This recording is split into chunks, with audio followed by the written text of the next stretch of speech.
This is Hino's Sport, bringing you that heat and that fire. We keeping the foot on the what? On the next. We keeping the foot on the what? On the next. Earl the True Spence is gonna what? Danny Garcia's Cherry Part what? Part 9. Let me say it again. Earl the True Spence is gonna what? Danny Garcia's Cherry Part what? Part 9. Let's get on to it, man. Keith Thurman.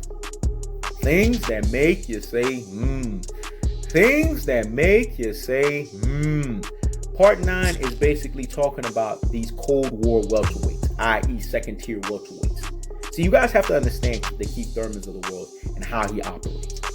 Keith Thurman wants other people that come behind him to perform less than him so that he can justify his second-tierness. Let me say it again, because what I said was so deep and profound. Let me let that marinate the corpus callosum and in the cerebellum. Hear me? Hear me? Well, Keith Thurman wants people to come behind him and not perform at the same level that he did so that he can justify his second-tierness. He did this with Shawn Porter because he was like, you see, I won my fight more definitively against Danny Garcia than Shawn Porter did. You can't tell who won between Shawn Porter and Danny Garcia, but you could tell they're all second-tier welterweights. They're all flawed. What is Keith Thurman's flaw? His back foot is shit. He goes straight back. He doesn't know how to pivot to the left. What is Danny Garcia's fault? He's flat-footed. He doesn't let his hands go, and you know the right hand, left hook's coming. What is Shawn Porter's fault? Ineffective aggression. You know he's going to be an aggressive style fighter, but he lacks the wherewithal in championship rounds to technically place, fundamentally sound his damn punches so that he's technically and fundamentally sound to close the deal. See, if he had all that motor and he was technically and fundamentally sound, truth be told, Shawn Porter would be the best welterweight. Damn. Y'all like, fuck. How the fuck did He Knows the Sport say that? Yeah. Because I reside in cold-hearted, unadulterated, cutthroat, truth-teller fashion. I'm the ultimate truth-teller. The motor that a Shawn Porter has, if he was technically and fundamentally sound behind it, and I'm talking about he had the level of an Errol the True Spence, he would be their best welterweight, even over Errol the True Spence. Because his motor, truth be told, it's an unlimited pressure motor as well. But the thing with Shawn Porter is he's always in unlimited pressure mode. Errol the True Spence changes up the variation on the unlimited pressure. And you guys have to understand how unlimited pressure works. When somebody's applying unlimited pressure constantly, it wears on you. Even if you're changing the velocity of your own unlimited pressure. This is why Errol the True Spence lasted as long as he did against the likes of a Shawn Porter. This is why he was in that phone booth as long. Even though he was breaking him down, Shawn Porter was continuously coming because he had that unlimited pressure. And people have to understand why He Knows the Sport uses the unlimited pressure style. That's my primary style. That style in of itself is undefeatable. Let me say it again. That style in of itself is undefeatable because when you apply unlimited pressure and you turn up that heat, pressure does what? It bursts pipes. Pressure can never be defeated. This is why it's undefeatable. Whew, what I said was so deep and profound. Let me let that marinate in the corpus callosum and in the cerebellum. Hear me? And hear me? Well, pressure can never be defeated. This is why it's undefeatable in of itself. This is why when He Knows the Sport said, when I get on YouTube, I have to find a style that's undefeatable, a style that's undebunkable, and a style that's irrefutable. That's the unlimited pressure style. Because pressure does one or two things.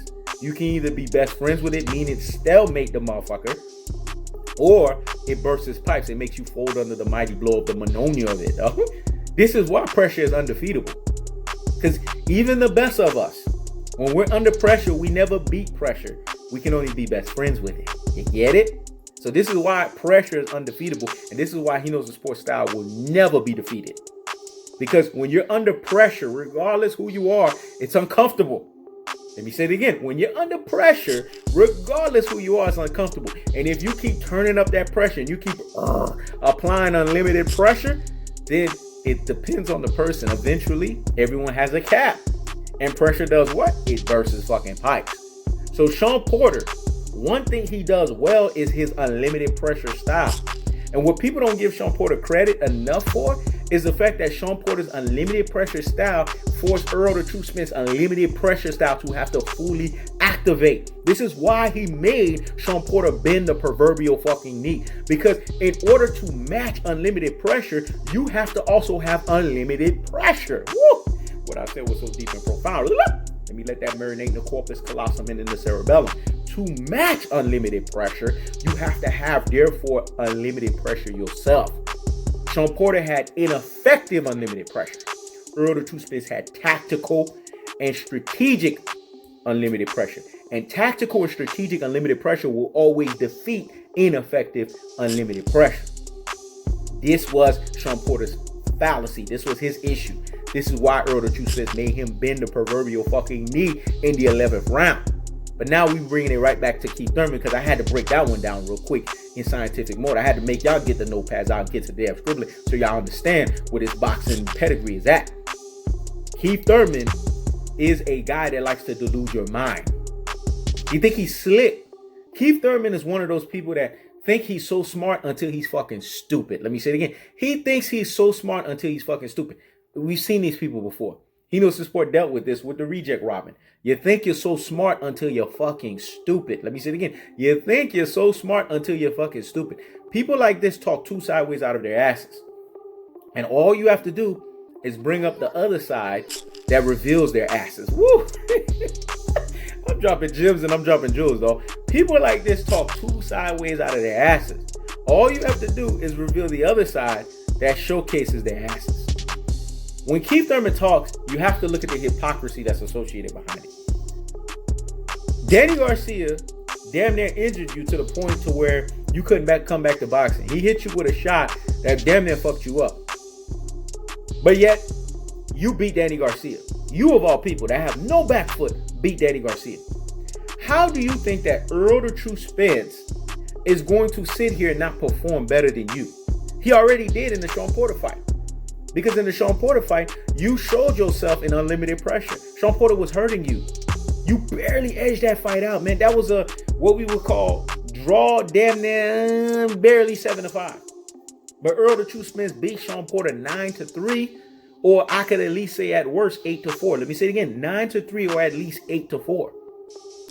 Because just like the Mayweather and the Marcos Maidana fight, when you're fighting pressure style fighters, all you have to do is land the more accurate shots. Let me say it again. When you're fighting pressure style fighters in your own pressure variation, all you have to do is land more accurate shots. Danny Garcia has fought second tier welterweights that are flawed. He's going to fight Earl the Truth Spence, a complete package variation welterweight. Let me say it again. He's fought nothing but second tier welterweights that are flawed. So I don't want to hear this Danny Garcia resume. Everybody he fought was flawed.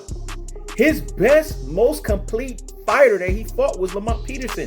And Lamont Peterson doesn't have the build of a Earl the Truth Spence. He doesn't have the durability. He doesn't have the energizer and keep going and going and going. Let me say it again. He doesn't have the energizer and keep going and going and going and going. And if that's the best boxer you fought, and Earl the Truth Spence made that motherfucker quit, Earl the Truth Spence gave this guy what we call RTU. Do you know what an RTU is in boxing?